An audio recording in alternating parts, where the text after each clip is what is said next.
Terima kasih Anda masih bersama kami. Bagi Anda yang baru saja bergabung, kami hadirkan kembali 3 berita utama hari ini. Tak kuat menanjak, sebuah truk bermuatan batu besar terguling di tanjakan Tepungkerta, Kota Banjar. Dampak penambahan penerimaan murid di sekolah negeri, sebuah SMK swasta di Ciamis hanya mendapatkan 1 orang murid baru. Ide kreatif warga Tasikmalaya membuat permainan berbahan dasar bambu.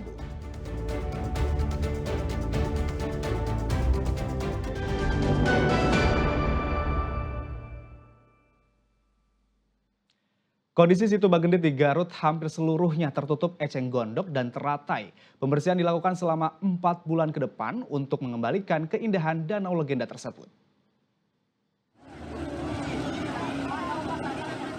Situ Bagendit merupakan salah satu objek wisata yang melegenda di Garut.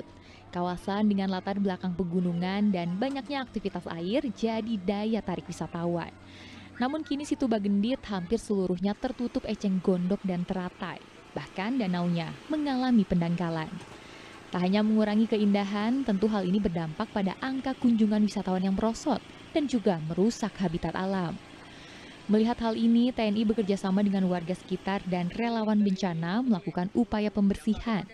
Evakuasi eceng gondok dilakukan dengan menggunakan 8 perahu ponton. 1 perahu ponton dapat menampung eceng gondok hingga 400 kg. Pembersihan ini ditargetkan akan rampung dalam 4 bulan. Jadi 4 bulan, saya yakin sudah terlihat nih. Nantinya ini mau dikemanakan? Ya, eceng gondoknya ini setelah diangkut dibuat. Sampai sekarang kita belum menemukan ya eceng gondok mau diapakan, tapi sekarang saya lagi memproses mencoba eceng gondok untuk jadi pupuk. Kemarin terakhir masih perlu ditambahkan zat tertentu untuk jadi pupuk. Jadi sebetulnya belum ada yang bisa dilakukan eceng gondok. Ponton yang kreasinya TNI Angkatan Darat. Ya, saya berpikir dulu tinggal dinaikin, di pinggirnya pakai conveyor, langsung naik ke truk, itu sangat akan mempercepat proses untuk pembersihan. Di sini ada 4 paket, jadi 1 paket itu 2 ponton dengan 1 conveyor. Diharapkan upaya pembersihan eceng gondok di Situ Bagendit akan mengembalikan keindahan Situ Bagendit dan menarik jumlah wisatawan yang berkunjung ke tempat ini. Eko Setiabudi melaporkan dari Garut. Penglihatan merupakan anugerah yang sangat berharga. Kembali dapat melihat secara normal adalah harapan setiap penderita katarak. Mewujudkan mimpi penderita katarak, YPP SCTV Indosiar bekerja sama dengan Perdami menggelar operasi katarak gratis di Kabupaten Indramayu.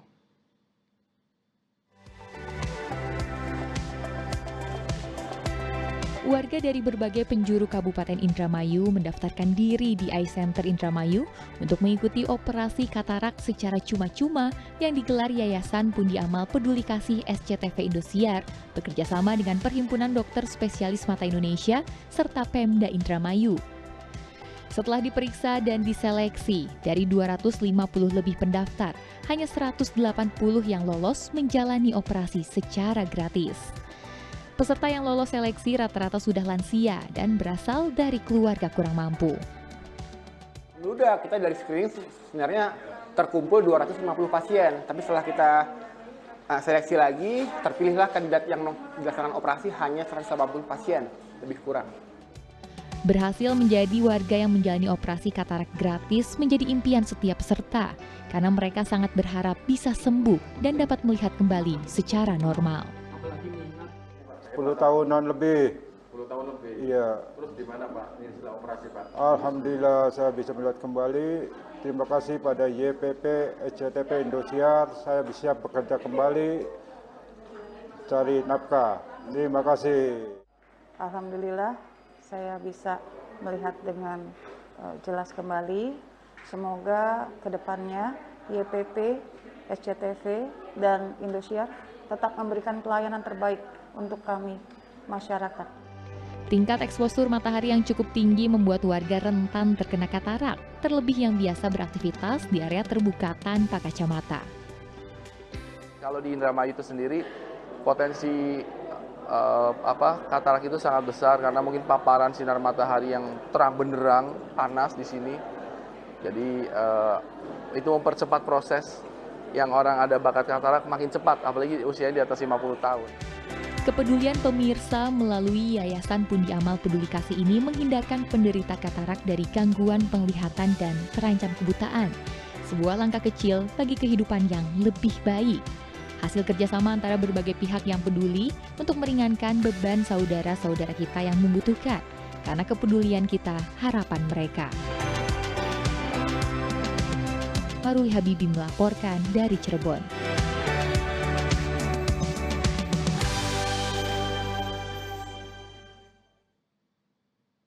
Ingin menjadikan desanya menjadi kampung kreatif, warga di Tasikmalaya membuat permainan tradisional berbahan baku bambu. Permainan seluncuran bernama Asrot ini pun banyak diminati warga.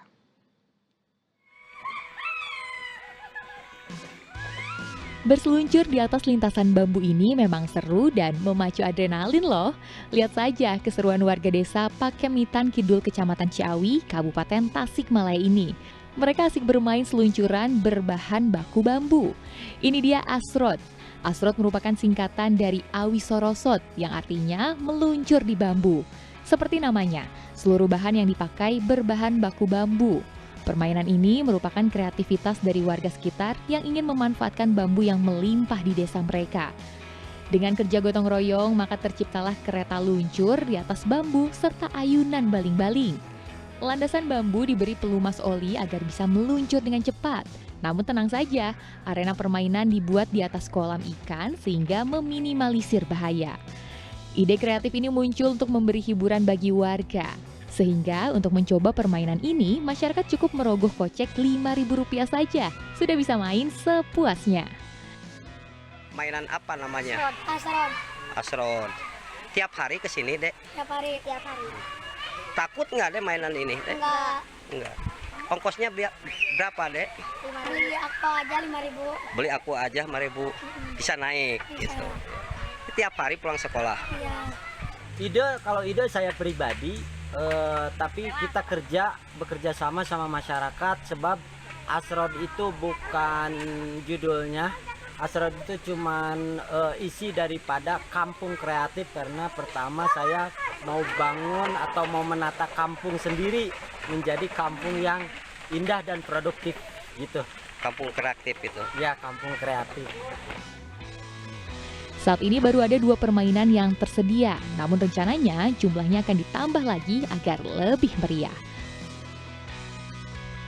Eko Setiabudi melaporkan dari Tasikmalaya. Laporan tadi mengakhiri berita Jawa Barat hari ini. Jangan lupa pastikan Anda subscribe channel YouTube Liputan 6 SCTV Daerah. Saya Agi Kurnia Sandi, berterima kasih atas perhatian dan kebersamaan Anda. Selamat beraktivitas dan sampai jumpa.